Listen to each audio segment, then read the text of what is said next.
So here is my non-spoiler review of Shazam! Fury of the Gods. Zachary Levi and the rest of the cast was brilliant in this film. Their acting was top-notch. I love the family dynamic between all the Shazam family members, while with Megan Good bringing that young side to the family, while Grace Curry brings this like older family dynamic to the overall Shazam family. And the whole Shazam cast bring this deliverance of family and love and bond, and they do that so well in this film.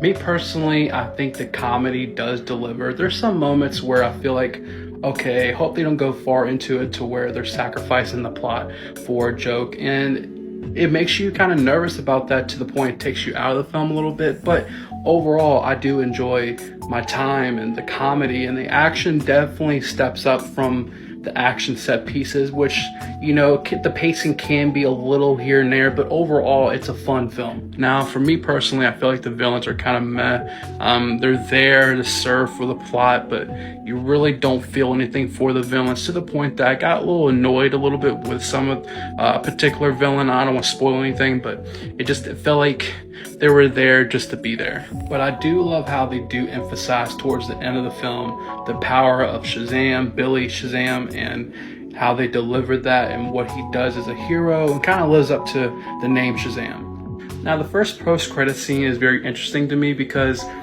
if you know the state of the DC and where they're going with DC, it's very interesting for me, especially after watching Peacemaker.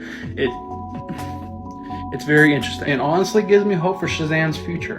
Oh, and the music is brilliant. I love the music in this, especially towards the end for the final battle set piece. It matches very well. I loved it, and it felt empowering.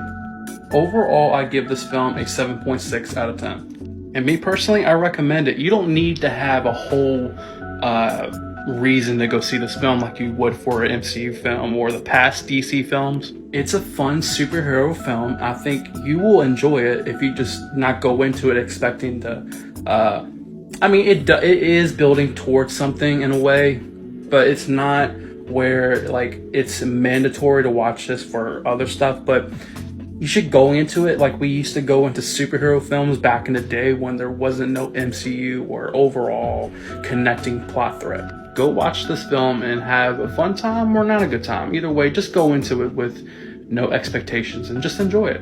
Thank you for watching, and follow for more.